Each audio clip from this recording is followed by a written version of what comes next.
Good morning, students. Myself Priyanka Rao.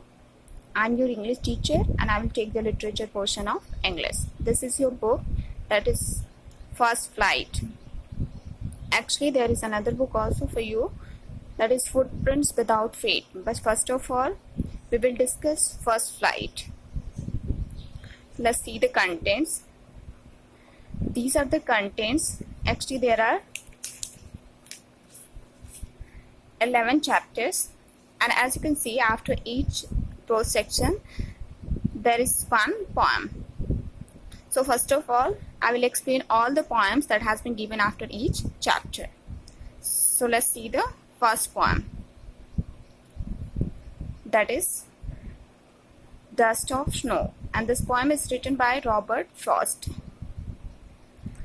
If you talk about Robert Frost, he was an American poet.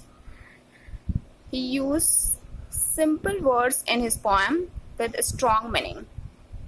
Actually, Robert Frost was a realistic poet. Dust of snow जो poem है उसको Robert Frost ने लिखा है, और Robert Frost एक American poet थे और ये हमेशा अपने पोएम में बहुत ही सिंपल वर्ड्स यूज़ करते थे एक स्ट्रॉन्ग मीनिंग के साथ. ये एक रियलिस्टिक पोएट थे, मीन्स ये रियलिटी को, लाइफ में जो भी रियलिटीज़ हैं उनको टच करते थे, उनको महसूस करके लिखते थे, ये इमेजिनेशंस पे नहीं जाते थे. So let's discuss the title. Dust of snow. Snow means होता है बर्फ, और डस्ट का मीन यहाँ पे धूल या मिट्टी नहीं है, यहाँ पे डस्ट का मतलब है स्नो का एक छिड़काव, स्नो का गिरना. As you can see short poem. There are only 2 stanza with 4 lines. Poet जो है इस पोएम में हमें ये बता रहे हैं कि पोएट क्या कर रहे हैं कि एक हेमलॉक ट्री है. हेमलॉक मीन्स पॉइजनस ट्री, जिसको हम धतूरा बोलते हैं. ये एक सैडनेस का साइन होता है. तो एक ट्री है, एक हेमलॉक ट्री है, और इसके नीचे जो है वो पोएट खड़े हैं. हेमलॉक ट्री के नीचे पोएट खड़े हैं, और इस ट्री पे एक क्रो बैठा हुआ है. And as you know, crow is also a sign of sadness.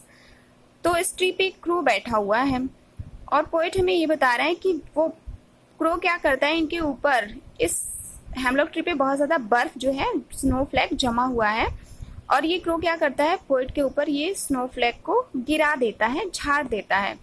अब वो कैसे गिराता है, क्या वो उड़ता है तब वो स्नो का फ्लैक जो है पोएट के ऊपर गिर जाता है, या वो पेड़ पे बैठे बैठे ही मूव करता है, ये पोएट ने हमें यहाँ पे स्पेसिफाई नहीं किया है. बस पोएट हमें ये बता रहे हैं कि वो किस वे में, जैसे वो क्रो उनके ऊपर स्नो का फ्लैक झाड़ता है, गिराता है, तो उससे उनकी लाइफ में, उससे उनके हार्ट में कुछ चेंजेस हो जाते हैं. The way a crow shook down on me, the dust of snow from a hemlock tree. Means जो क्रो है, कौवा है, वो कैसे मेरे ऊपर स्नो फ्लैक को गिरा देता है, झाड़ देता है. एंड वॉट हैपन नेक्स्ट, उससे मेरी लाइफ में क्या चेंजेस आते हैं, पोएट हमें नेक्स्ट स्टेंजा में बता रहे हैं. Has given my heart a change of mood. Poet हमें बता रहे हैं जैसे ही स्नो फ्लैक जो है पोएट के ऊपर गिरता है, the mood of the heart of the poet got change. कि जो पोएट के हार्ट का जो मूड है वो बिल्कुल चेंज हो जाता है जैसे ही स्नोफ्लैक उनके ऊपर गिरता है, जैसे ही स्नोफ्लैक कौवा जो है उनके ऊपर झाड़ता है, गिराता है. And saved some part of a day I had rued.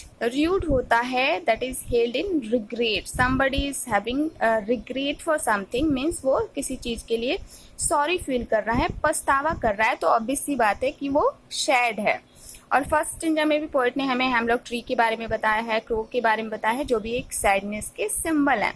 तो पोएट भी यहाँ पे बहुत ज़्यादा दुखी हैं, तो बता रहे हैं कि जैसे ही वो बर्फ की उनके ऊपर गिरता है, क्रो उनके ऊपर बर्फ को गिरा देता है, तो वैसे ही उनके जो हार्ट का मूड है वो बिल्कुल चेंज हो जाता है. और जैसा कि वो दुखी थे बिगिनिंग ऑफ द मॉर्निंग की सुबह से, वो दुखी थे, उस दिन की सुबह से वो दुखी थे, लेकिन जैसे ही वो ये मूवमेंट उनके साथ होता है, जैसे ही ये टाइम उनके जैसे ही वो स्नोफ्लेक उनके ऊपर गिरता है उनका मूड चेंज हो जाता है और क्या हो जाते हैं, वो उदास से, वो दुखी से बिल्कुल खुश हो जाते हैं, बहुत ज़्यादा हैप्पी हो जाते हैं। एवरीथिंग गॉट चेंज, सब कुछ चेंज हो जाता है जैसे उनके ऊपर स्नोफ्लेक गिरता है।